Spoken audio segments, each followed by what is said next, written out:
Welcome to Bears on Tap, hosted by Kyle Juice Michalski, Quentin Q. Crisco, Sonny Verma, and the one and only Ron Luce. Bringing you all the news, analysis, and opinions on the charter franchise, Chicago Bears.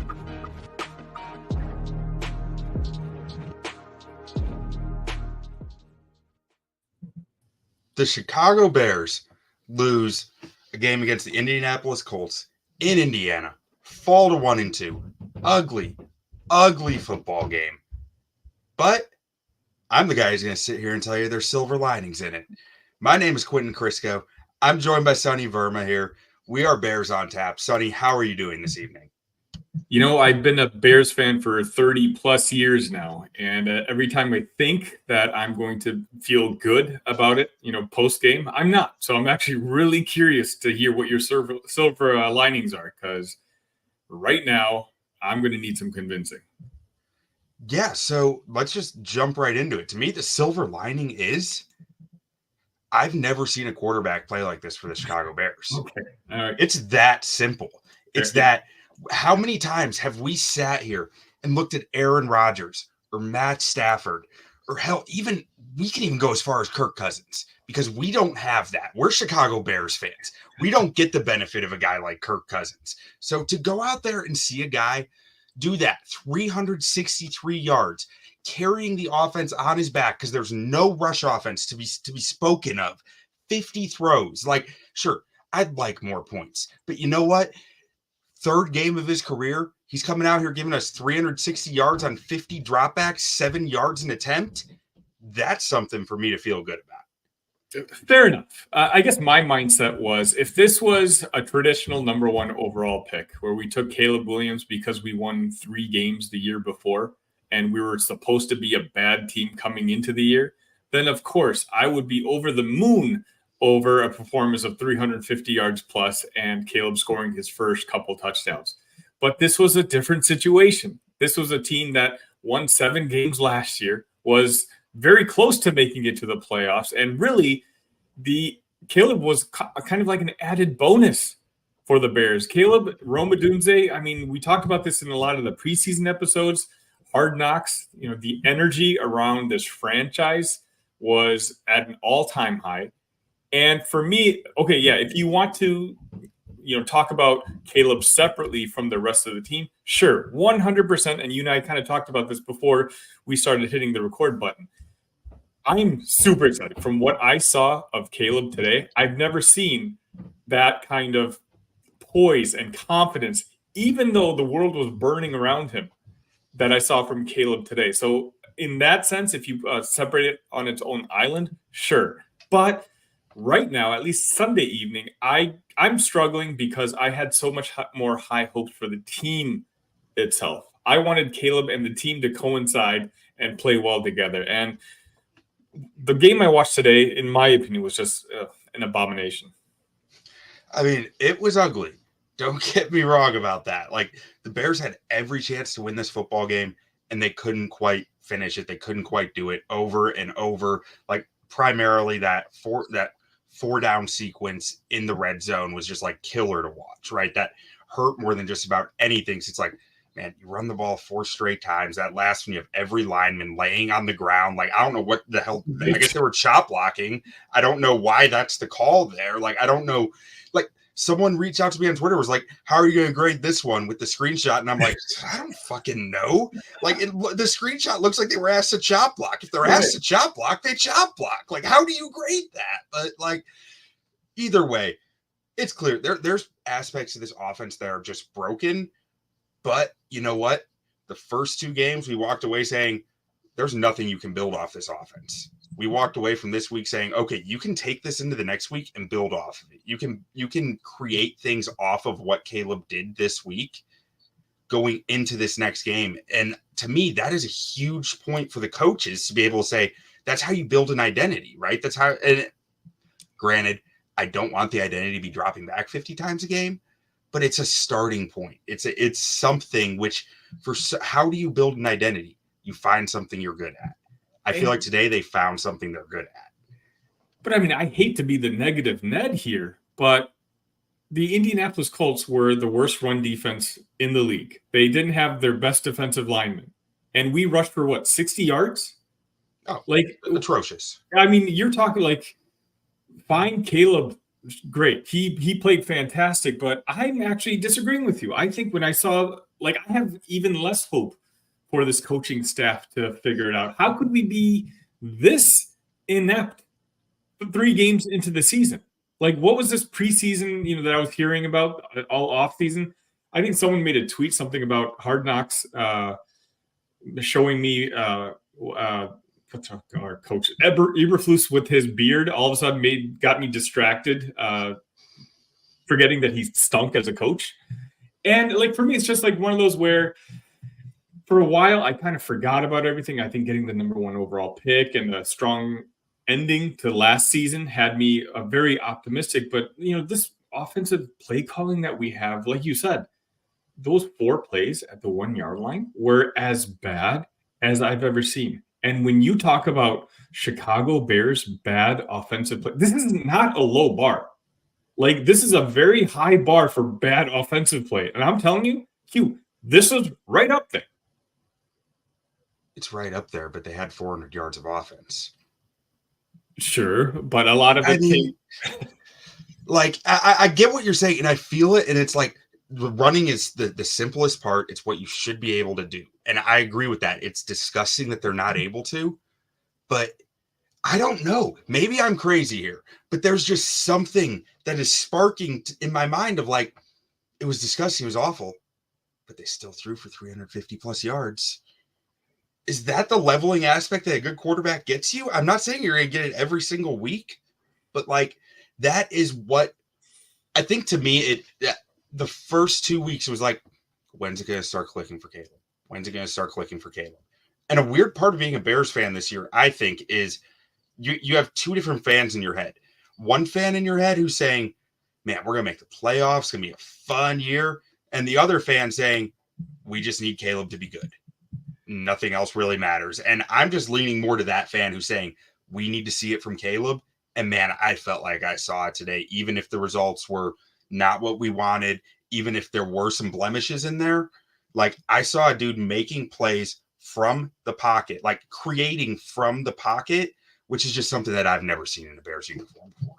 But again, I think we're looking at it through different lenses because, similar to you, yeah, it's like, when are we going to see Caleb have his first good game? When are we going to see Caleb, him figure it out? Well, he somewhat figured it out this game. Obviously, if you throw for that many yards and you score your first couple of touchdowns, but we were still an embarrassment on the offensive end. Like, the whole idea for me was, we stink so far offensively, but it's because Caleb hasn't figured it out. But today, he did figure it out, or at least for the most part. Like, he had his best game. He had the best game of any rookie quarterback this year so far. Again, that bar is not very high, but we were still inept on offense. We still had awful play calling. For me, sure, if you want to, again, separate Caleb and maybe even like Cole Kmet, another name we'll probably talk about a little bit later, or Rome, that's one thing. But when it comes to the overall optimism of the season, I can't imagine being too positive about this game. I think things might change in a week or two, because that's pretty much all I'm giving this season. For me, I want to see some sort of improvement. I want Shane Waldron to show me that he's willing to adjust, that he's capable of adjusting, that he knows what an offense looks like. If not, if we lose these next couple of games which granted early in the season looked like they were going to be easier than they're looking like they're going to be now, well, then at least I can give up the hope of a Bears playoff season or that optimism that I had at the beginning of the year. And now just focus on Caleb and his development through the rest of the season and see if I feel confident that he is, but let's say maybe enjoy his journey into becoming one of the best quarterbacks in the country. Yeah, no, and I mean, I think that's totally fair. I'm not sitting here trying to stand for Shane Waldron by any means. I think my expectations were at a bit different of a point. To me, the Bears were an 8 to 10 win team who was going to have some struggles with rookie quarterback issues early in the season because you might not have earned the number one pick last year, but it's still a rookie quarterback coming in. There's still going to be bumps, especially early. And, man, I just can't help but think, last year the Bears started 2-7. Everything looked like it was impossible. Ended up at 7-10. Not a playoff team, but they still got 7 wins. Think back to 2 years ago, Trevor Lawrence, first year with Doug Peterson. That team started 2-6. Then they went on a tear, ended up 9-8, and in the playoffs with a playoff win. Like, I'm not saying that's gonna happen, but all I'm saying is I have a hard time just believing that stuff can't be fixed in week 3 because Shane Waldron's been in this league for a while. He's been through the ups and downs of it. I have to believe there's something more there for him to have had the success as an OC that he's had, for him to be able to find something here when I don't think his O-line in Seattle was better than what the Bears have right now. So I think the running backs probably were, but that's a different question. I guess my rebuttal to that would be, if you look at the strength of our schedule, we should have been trying to collect wins early on from our schedule, because at the end of the schedule, that's when we start facing these interdivisional games and whatnot. So even if we figure it out halfway through the season, if we can't steal a couple wins early, like this game was there for the taking, like you mentioned, then right now, as is, I don't know where we stand when it comes to the NFC North. And we're going to be playing so much catch-up that I don't know if we're going to hit the 9, 10. My prediction, I believe, was 10 wins as well. And right now, I don't see how that's going to happen. So, Sonny, I had a friend pose this question to me at some point last week of, if you had these two choices for the way this week went down, which would you choose? The Bears win ugly and Caleb is par for what he'd been in weeks 1 and week 2, or the Bears lose ugly but Caleb plays really well? And to me, option 2 was the clear answer. But where would you stand on that? I would have gone with option 1. The reason being is even through his struggles over the first 2 games, I've seen the line around him. I've seen the miscues, the miscommunication. But from what I watched of Caleb Williams, my opinion on him hadn't changed. Even going into today, seeing what he was able to do, that part didn't really surprise me. I have confidence that Caleb Williams is going to be a very, very good quarterback in this league. What I didn't have confidence on is whether the team around him was going to be able to be better. That game last week was depressing, and this one, to me at least, even more so. So for me, if I got to steal a couple extra wins early, because I'm very confident that, let me phrase it this way. I'm more confident that Caleb Williams will have figured it out in the second half of the season than I am the Bears will figure it out by the second half of the season. Okay. That's an interesting way to put it. I see where you're going with there, and I think that I would agree with that. Ultimately, though, to me with this game, I was just – I'll be frank, I was getting a little nervous. We hadn't seen much from Caleb yet. Like, I knew, his eyes are in the right place and everything's going wrong around him. We've made excuses for Bears quarterbacks my whole life, though. I needed to see something. Like, I couldn't go through another week of not seeing it. I was at that point where I was just like, I'm just going to start watching O-line only again, because that's the only thing I can focus on anymore, where it's just like, it's too painful to watch the rest. And so I don't know. It ignited some more hope in me just to see it from him, from the aspect of, I believe a quarterback of his talent can elevate a team, elevate an offense. And I think, when we've seen guys like Kyle Long talk about this, that when you have a quarterback of that caliber, you play a little differently.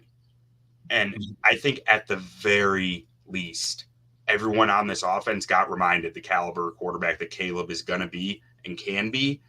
And that can hopefully flow through into other aspects of the team meetings, the team planning this week and into next Sunday. Is kind of that's where my optimism is really rooting from here. And again, like, I understand this if it was a traditional number 1 pick run. Because usually when you draft a quarterback high and you start seeing glimpses, it's because your team's been struggling, but the players around notice that, hey, they hit on the quarterback. Things are on their way up for this franchise. Things were already pretty decent for the Bears last year. So for me, the fact that Caleb is playing great is fine. But the fact that the rest of the team is kind of, in my opinion, at least it looks like it's taking a step back from last year. All of a sudden, I'm trying to figure out like what now, right? Like all the talk is going. It's already started on social media. Hey, we made Ryan Poles made a mistake keeping Flus. Now we're going to have to let him go at the end of the year. Here we go, same cycle. Rookie quarterback plays under one coach and then another coach the second year. We're going to repeat the same mistakes with Caleb. We talked about this all off season. We're not playing this game. Ryan Poles, I have no say. But from my opinion, do not play this game again. I don't care if Eberflus only wins 5 games this year. I want him back. I want Waldron back just to keep the same structure around Caleb, because I firmly believe that changing structure really only hurts the quarterback. Like, I think the perfect example, Carolina. Bryce Young is, 18, 19 games in his professional career. He gets benched for Andy Dalton this week because he has a new head coach who's fighting for his life and saying, kid's not doing it. I got a job to do. Like, he's not tied to that kid. Eberflus, Shane Waldron are tied to Caleb Williams. So in my mind, they're the guys who are going to do what's best for him. And I think I'm jumping a horse here too soon, but like, I feel strongly about that whole fire the coach narrative. I don't think it should be untouchable, I guess, but like, I don't know. That's kind of what you committed to when you said Eberflus is staying here. I was calling for his head all off season. It didn't happen, and this is where we are. I do not want to see them go down that route again. But Sonny, what are your thoughts on that? The problem for me, though, is the way the roster is set up and built. We should be entering our window to contend, and in a year or two, possibly contend for a Super Bowl title, in my opinion. So if we're wasting that knowingly on a head coach who can't get us there, that's fine. But then all of a sudden, we're just signing ourselves up for the Caleb train, in the sense that we know, hey, 3 years from now, when Caleb will have figured it out, DJ Moore is going to be gone. Keenan obviously will be gone. A lot of the players that are the cornerstones of the team right now, like Jalen Johnson, all those guys are going to be beyond their window for a championship team, all for the sake of keeping Caleb's continuity over the next few years. Now, I'm not saying that would be the wrong decision. It is so incredibly hard to find a franchise quarterback, in particular, if you're the Chicago Bears. But for me, again, it's just hard. It's demoralizing to think that way. Like, for me, it's like I like our roster outside that offensive line, which everyone clear as day knew was going to be an issue. The skill players, well, I guess we can talk about this in a little bit. Like the running back room, I'm not sure what Swift, like the signing of Swift was on this football team, the way he can't break tackles. And so putting him behind this offensive line didn't make any sense to me. It seems like our best running back is on a rookie contract right now. So like how Ryan Poles spends his money, I might start questioning now. But again, I guess long-term for me, it's I really wanted the way to win in the NFL right now is if you can build a good team around a quarterback on a rookie contract.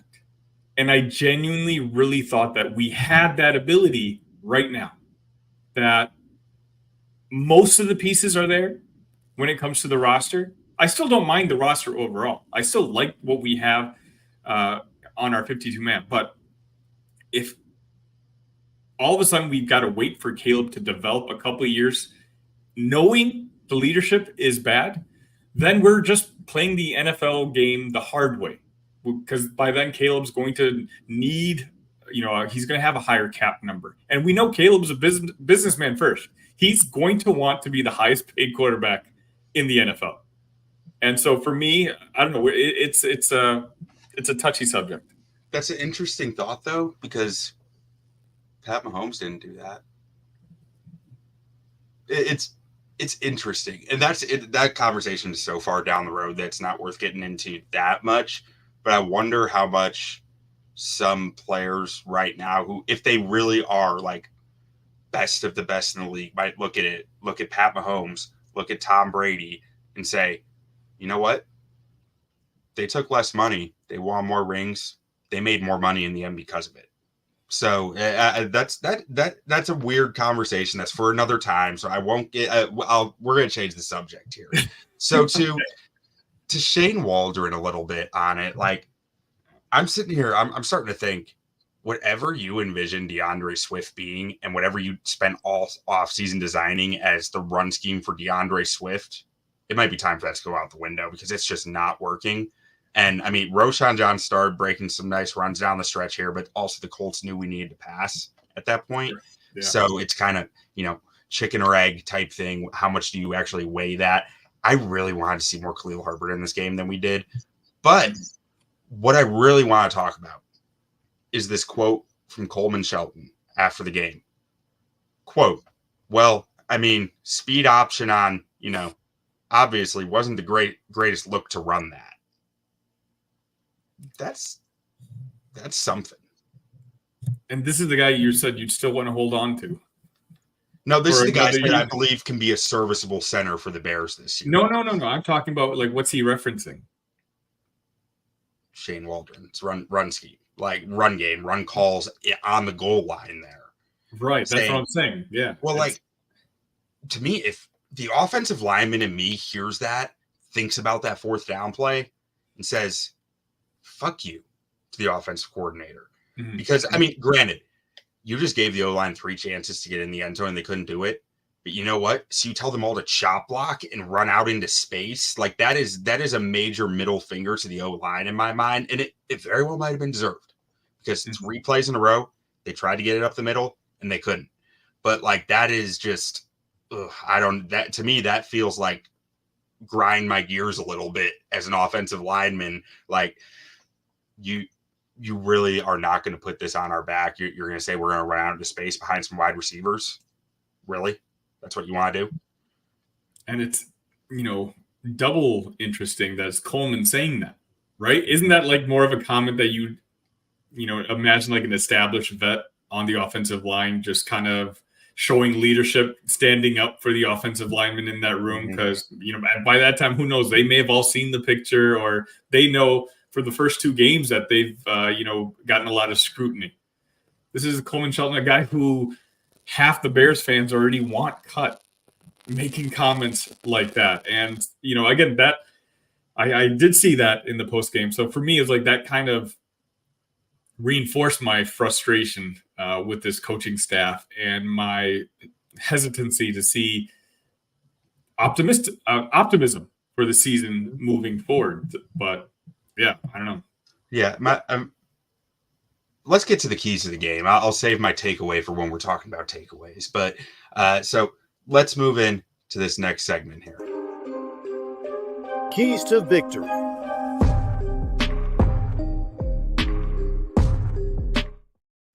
And so in this segment, we're going to go through the keys to victory that we outlined over at ontapsportsnet.com this week and see, did they execute these things? Did they try these things? Or if they didn't try them, might they have helped? So the first one that I had here was pound the rock. And it was really talking about, the Colts defense, they ranked 28th in rush yards per attempt, 22nd in stuffed run percentage. This was a run defense that you could generate explosives against. A lot of their poor numbers actually don't come from a down-to-down basis. It's not like they're giving up 5-6 yards a clip consistently. It's more the explosives. It's like they're okay, then they give up a 30-yard run. Like, so it was like, could you generate some of these explosives against them? And Sonny, do you think they achieved this? Do you think they tried this? What do you have to say about it? I mean, did they attempt to? Maybe. Like, again, right now, I'm at the point, like, did they try to and just fail at it? Or did they not even give it much of a shot? And, Caleb threw 50 plus times this game. The ultimate result is obviously a clear no. Yeah, no, I mean, I'm sitting there with you. And full transparency here, I was driving home from a wedding through the first quarter, so I didn't even get to see their real attempt at this, because by the time I turned the game on, the Colts were about to score their first touchdown and the Bears would be down the rest of the game and throwing basically after that. So from my standpoint, they didn't try it very well. They didn't succeed at it very well, but I missed the first quarter, and I'm assuming the first quarter they actually tried to, and just nothing, because that offense did nothing in the first quarter. Now, the second key to the game was make Anthony Richardson play quarterback. And this was a throwback to the old Green Bay Packers quote about Mitch. Like, man, we just got to make Mitch play quarterback. It's that easy. And that's kind of where I was at with Anthony Richardson. This was a little tougher than the old Mitch days, because you got to force him to play from the pocket. Mm-hmm. Anthony Richardson is hard to keep in the pocket. So it meant the D-line had contained responsibilities to make sure he was forced to sit in that pocket and make decisions from the pocket. Sonny, do you think they did that? I don't think Anthony Richardson had all that great of a game. I wasn't all that impressed with him. I actually think they did succeed on checkmark number 2. Yeah, no, me too. I thought he had a bad game, and I thought a lot of it was because they forced him to read stuff out and make throws from standing tall in the pocket. And a big part of this, when I was writing about it, was also, this means you need to make them throw, right? They can't be gashing you on the ground. And I thought the Bears achieved that until it was clock burning time. And then it was like the defense struggled more with that, but this defense isn't really built to stop the running clock burning time, which kind of is a little concerning to me. But ultimately, I can't fault them. They played a pretty dang good game. Now, number 1 here was fix the fundamentals. And so I'm going to quote my own article here. There's no excuse for the offensive line to be as bad as they have been through the first two weeks, whether it's the protections, scheme, play calling, playbook retention, lack of practice time, whatever. There are less talented offensive lines executing much better than the Bears have so far, and they need to find solutions to that. I talked about how I believe there are attainable solutions to that, but we need to see them. We need to see answers. And this one, I'm interested in how you feel about this one. Did they find answers in the offense this week, Sonny? I don't think so.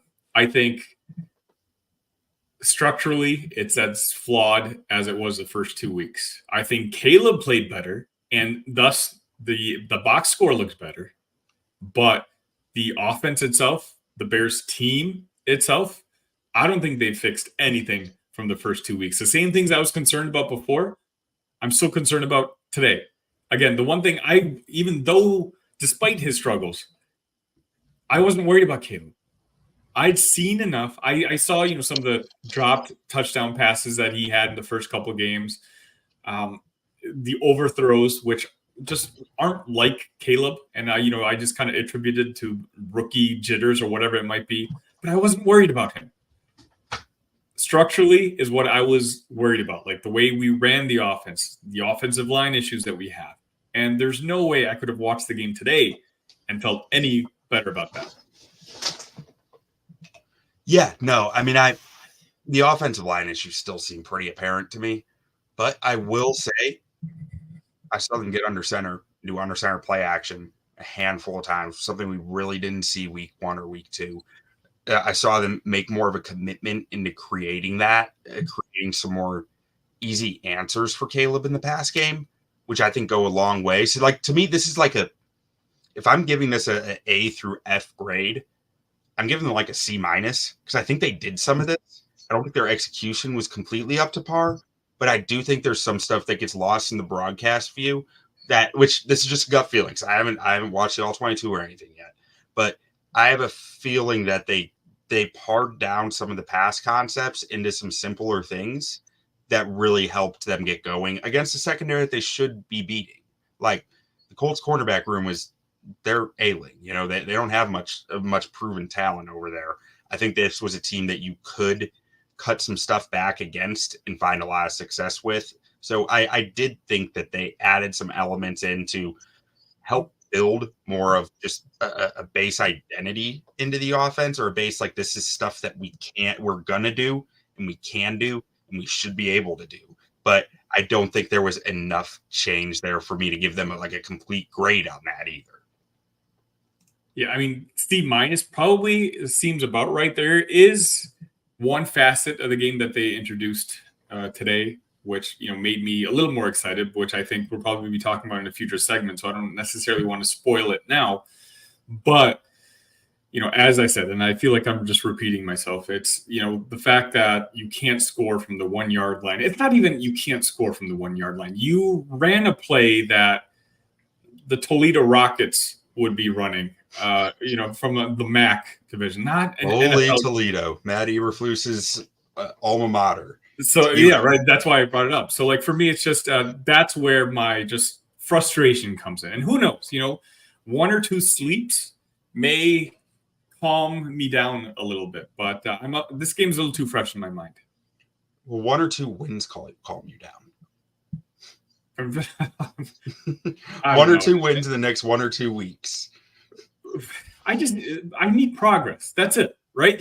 Show me some semblance of them, whether it's all of a sudden not giving Swift as many carries, then recognizing that Swift's running style doesn't fit very well with this offensive line who can't block. Maybe give it to Johnson or Herbert or somebody. At least you're making an adjustment. At least to me, it shows that, hey, you're recognizing the same thing me, a big dumbhead, sees clear as day. And you're going to try something else. Because if you just keep trotting out the same guys to try to do the same exact things against tougher teams, my confidence level, again, just goes down. And all of a sudden, I internally have to shift from let's have a good Bear season to, hey, is Caleb progressing? Yeah, no, I think that's fair. And so with that, we're going to jump into our next segment here. The baddest man. Now we're talking about the baddest man on the Bears roster. And so this can be offense, this can be defense.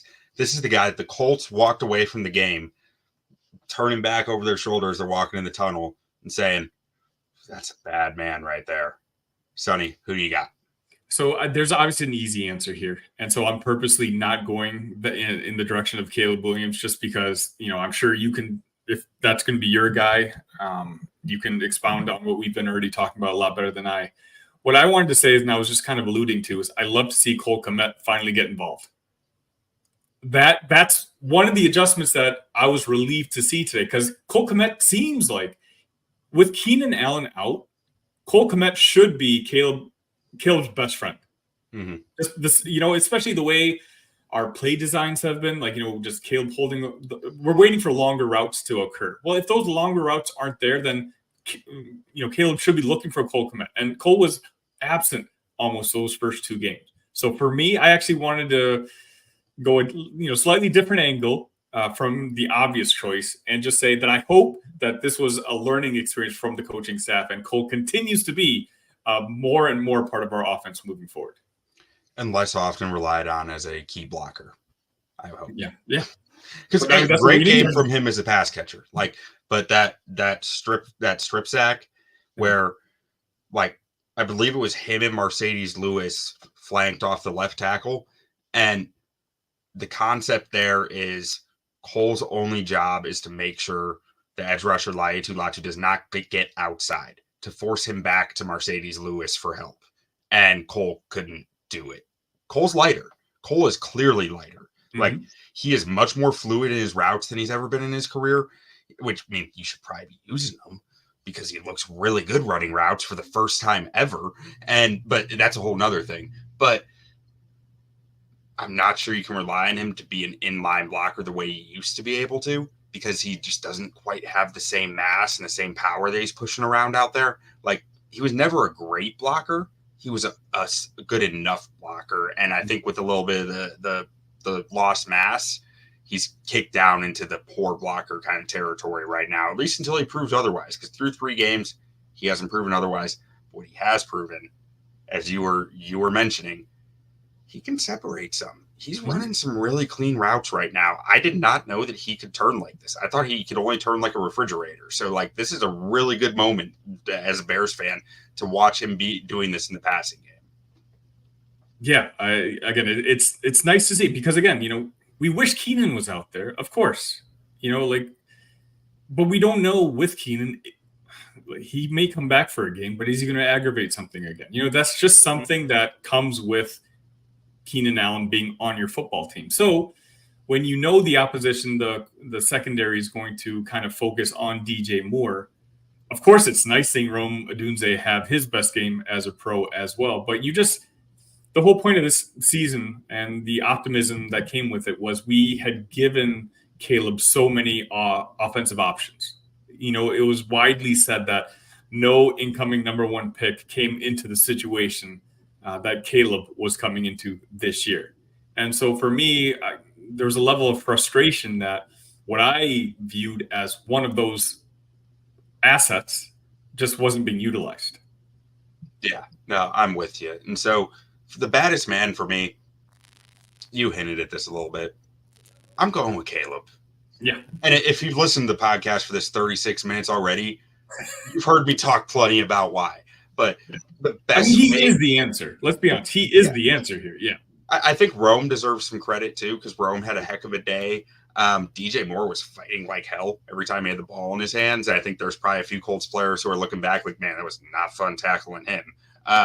But on the defensive side, I could go Andrew Billings just about every week so far this year because of how much he's meaning to the run defense. I thought Tremaine Edmonds showed up in a big way today, aside from just the interception from throwing his hat into run fits. It was nice to see him really kind of getting after it a few times.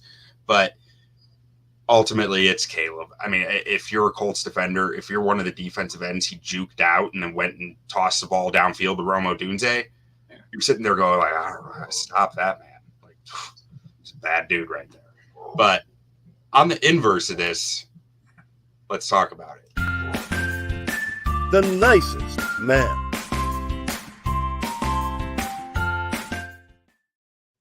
Now we're talking about the nicest man on the Bears. The guy who, a Colts player, tomorrow might be calling to pick him up from the airport or to, help him move, something like that. So who's the nicest man on the Bears roster this week, Sonny? Q, I'm cheating a little bit with this segment, but I gave you the easy answer on the last go around. I'm just taking the easy answer here. It's Shane Waldron for me. I think the Colts are so grateful right now that we fumbled those opportunities where we had prime scoring chances. And if we didn't even get 3 out of them, we simply got 0 points where there was a 90% chance that we were going to get 6 out of them. So Shane Waldron, I'm saying I haven't been impressed is an understatement. I have, lots of frustrations boiling with him. And I think that quote by Coleman just kind of, put it over the top. And to me, he's the clear answer. Otherwise, you're talking about like 5 or 6 offensive linemen, a couple other individuals. But, Caleb, to me, clear star. Shane Waldron, clear dud. Yeah, I think that's fair. And I think there's real something that we haven't quite mentioned with the play calling yet. But there were, I want to say 2 different times where they were in 3rd and long around midfield where they threw way short of sticks, like practically on the line of scrimmage. And it was like, okay, so you're playing for the long field goal. That's a choice. Like, that is definitely a choice. I don't know if it's one that I would choose, but it's a choice. So I think Waldron definitely earned that this week. For me, I'm going with DeAndre Swift. And I again, we'll have to look at the tape. We'll have to see, what run lanes were there. But based on last week's tape, combined with his production this week, I have real questions about what he's seeing out there, what his vision is, how he's seeing holes, how often he's going rogue with his decision-making versus his reads. And just because running backs do have reads, guys. It's not as simple as, oh, this guy just feels it. There are some guys who just feel it really well. I think Juice Herbert is one of those guys. But it's not always as simple or as natural as that. they do have reads like, okay, this is my first gap. Okay, linebacker there. I need to go to this gap now. Okay, that's closed off. Okay, now I'm going to this gap. It's a time-based decision-making process, and I have real questions about his ability to do that. Coming into this week, given his production, I feel like I'm going to see some of the same stuff that we saw last week on the tape as far as like, that was blocked up. That might have been blocked up. Like that the one play last week I'm thinking about against the Texans where like people were on Twitter clowning the O-line for not hitting anyone. It's like, well, yeah, if he followed his route, that was a 20-yard run. Mm-hmm. Like, and as someone who watches all the O-line tape religiously, that I don't like that, you know, because it's like I'm very defensive of the offensive line, and I'm probably wrong a lot of the times for being so defensive of them. But like they have the most thankless job out there when they're getting roasted for something that I don't think is their fault. It irks me a little, and like so I gotta see some more from Swift soon. I guess, and this is not a question for me to answer, and this is not a question for you to answer here on the spot, but you're obviously clearly more of a tape guy. And so for me, it's what does the tape from Swift coming into this year suggest? Like, was he that guy who did make the right reads and found the right holes, or was he always this player, but he was in a position where he didn't have to make the decisions that he's not making now? If that makes, like, did he have a different role on previous teams because previous coaches recognized some of his deficiencies that our team this year, our coaching staff this year, is not able to do, or at least they haven't yet? So, and I don't know the answer to that question. I genuinely don't. Like, for me, again, I'm not a tape guy necessarily. I'm a high view, macro view type of player. But again, for me, it's like I want to put the blame on Swift, but because every running back seems to be struggling, that offensive line looks off. Like, for me, it's like I just wonder if Swift, even if he played his best, how productive would he be in this structure, in this game plan? And you know what it might be too? It could be that that's not fair to Swift, and the offense is making it too convoluted for him too. Mm-hmm. It could be the reads aren't logical. It could be it doesn't make a ton of sense in the player's head, or it's too specific. It's too home run play seeking, where it's like, the O-line needs to hit this perfectly and you're going to the house, but there's no gray area there. It's either 0 or 100 with nothing in between. There's multiple things that could be hitting with it. In Swift's history, I know his first few years in the league with Detroit, he was more of a receiving threat. And then he became more of the full-time back, dealt with some injuries. And the reputation on him coming into Chicago was too early to bounce it outside. Like, it was that he's too eager to run to space, basically, mm-hmm. and not eager enough or not patient enough to wait out the blocks the right way. That was a loose interpretation of stuff that I read and stuff that I saw on tape. But I didn't study him too extremely much because running back is probably one of my weaker areas. But all I know is when I saw some of the holes that were there on a few plays last week, and he was bouncing in a different direction, I was ready to throw my keyboard. It was like that was there. But ultimately, maybe it's something to do with the reads. Maybe it's a Shane Waldron thing. It's tough to say if you're not in the room, but all we can really sit here and say is it's not working, whatever mm-hmm. it is. Now, Sonny, let's get to our closing segment here. What are your takeaways going into the next week for the Bears? I want to see that the coaching staff sees that something's not working. I want acknowledgement. I don't want, Eberflus saying, there's a lot of positives. I know you said the same thing. And again, you're a lot smarter than I am. So maybe there is. Unless it slaps me in the face, I don't see it. I'm also just goofy and excited by a quarterback. Like there's a lot of stuff to get down on. I just have a really hard time feeling that way when I saw from Caleb what I saw. Like that's just where my headspace is at. And I get that. The Caleb aspect of this team, zero complaints. Sure, he didn't start off as well, but again, like a lot of us predicted, or wanted, I wouldn't even say predicted, wanted him to come out firing, throw for 250 yards, break the Bears record 11 games into the season for a rookie quarterback or whatnot. But in actuality, Caleb played like a rookie, and he's going to continue playing like a rookie, possibly. But when you see glimpses like you saw today, I was always confident that something like that was going to happen. I just want the coaching staff to earn my trust again. Okay, because I gave it to him during the offseason. I gave it to him from what they showed me in the second half of last year. And then, watching Hard Knocks and just talking about how, collectively everyone was feeling great, during the offseason.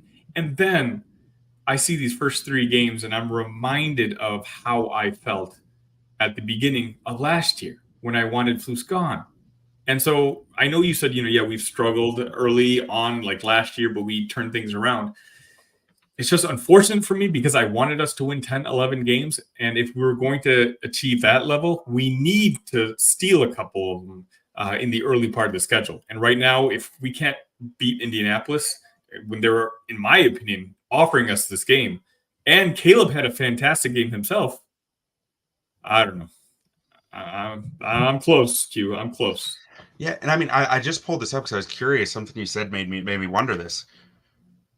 Last year, the Seahawks 9 games scored less than 21 points. Like, they were a top 10 offense in some advanced metrics, but they were very topsy-turvy, right? Mm-hmm. Like, they were very up and down, like, week to week, it might be different. And even the year before, it was 7 games under 20 points. So, or under 21, I guess, was the marker that I said. So, if we listen to Seahawks fans coming into this year, they said Shane Waldron is a roller coaster, right? They did not like Shane Waldron. All the numbers liked Shane Waldron more than the Seahawks fans liked Shane Waldron, which to me made me think, okay, so it's going to be a roller coaster year on offense. Like, so there's going to be games where we hate this guy and games where it's like we're praising the offense a ton, but don't pay attention to the OC because we hate him. Like that's what the Seahawks vibe felt to me, which where the OC probably deserves some more credit in the good games, and probably maybe deserved all the credit in the bad games. But like that is what Shane Waldron was, but he was a known quantity of that. So I'm thinking that there's gonna be a turnaround for the offense because of that when I look at that Seahawks history. But we got to see it first, right? That's what you're saying. We need some proof. Yeah, show me something. Well, and the Rams. I'm sorry. I was just going to say, like, just to piggyback on your point just now, I do have a couple of friends who are pretty big Seattle Seahawks fans. So I was hearing firsthand, like, my level of enthusiasm for Shane Waldron, was higher just because the people who I trust, at least on the Bears side, who are much smarter than me, said it was a good hire. But then at the same time, I have a couple of friends who've been watching Seattle Seahawks for the past couple of years and said, I don't know, temper that enthusiasm a little bit. But I decided to ignore them, right? As any good fan will. Right. You're going to be excited. I wanted to be excited. I wanted to believe it. And then I think maybe that's where my frustration is compounded over these first 3 games because, like, it's kind of lingering in the back. Like, I was told this might be the case. Like, and I don't want that to be correct ultimately, if that makes sense. Yeah. And I mean, I think it will be to some degree. Like, I think there's going to be weeks where this offense puts up a lot of points. There's going to be weeks where it's like nothing was freaking working out there. And what the hell were they trying to do? So far, we've seen a lot more of the latter, which, to be frank, sucks. But I think we're going to see some regression of the mean at some point. And then it'll go back, and then it'll go forth, and then it'll go back, and it'll go forth. And that's just kind of what Shane Waldron's been. And the hope was that, in time, Caleb becomes a quarterback who can level that tide, right? Who raise that tide or raise all boats. But until then, I think we're in for a pretty topsy-turvy ride. And especially when Caleb's making rookie mistakes, it's probably going to be more of the lower end of that. But I don't know what we saw today. makes me hopeful that we're going to get a few boom games coming up, because next week we got the Rams, who the Rams just played a really nice game against Sanford. Yep. Sean McVay he might be the best coach in football for my mind. I think he is. Yeah. He has these guys prepared every week, overperforming their abilities, but they're coming off a big rivalry game. You know, Shanahan McVay is always a rivalry game. Like, that is a big thing for them. So these players just won a game with a ton of emotional energy in it, are flying to Chicago from LA to play a noon kickoff, which will be 9 a.m. to their bodies. Mm-hmm. Like that, I think that always matters a little. And they're a team that really lacks for high-end defensive talent. Like, Aaron Donald covered up a lot the last few years. They have a new D coordinator this year. Raheem Morris is the head coach in Atlanta now. Like, I think there's areas you can attack this defense. And there are defensive personnel that Shane Waldron knows. He's been with the Seahawks. He saw these guys twice a year. And let me see here. So last year, the Seahawks put up 30 against them week 1, and they put up 17 in week 11. So topsy-turvy, par for the course. In 22, the Seahawks put up, 23 and 16. So, again, that's about where it should be, or where we've seen it be, not where it should be. But so basically, I like that matchup for the Bears offense. I think this game's going to be a bit of a shootout, because I think Matt Stafford is awesome personally, but I'm excited for it. We'll be back for you guys with our predictions, with our preview for that game. Ron and I are also going to jump on and talk through some offensive line tape, so be on the lookout for that on our YouTube channel. And Sonny, do you have any final thoughts before we get out of here? No, I mean, it's still the Bears. And again, you know, as down as I've sounded in this episode, I want the overall message to be that, guys, we have a very, very special quarterback. And, you know, we didn't see much of it the first 2 games, but I think there were, you know, little drops here and there and just overthrows. I think you saw a glimpse of the future of the Chicago Bears. It's just unfortunate that it was muddled with the very recent and far past of the Chicago Bears when it just comes to the offensive ineptitude of, you know, play calling and just the offensive side of the football in general. But like Q, I genuinely think that the future of the Bears is extremely bright, and it's all because of that quarterback who had his first Caleb game, and this is it's not going to be his last. It's exciting. That part is exciting. It won't be his last. I really hope we see something special from him next week against the Rams. In the meantime, make sure to go over to OnTap Sportsnet for all your Chicago sports needs. That's ontapsportsnet.com. We'll have game previews over there for you. We'll have our keys of the week written up every week for you guys. We'll have links to these podcasts, these videos, and they got Bulls, Cubs, White Sox, Blackhawks, Fire, college football, gambling, golf. We got it all over there, so go check it out. Thank you guys for watching. And Sonny, why don't we get out of here with a bear down? Bear down. Bear down.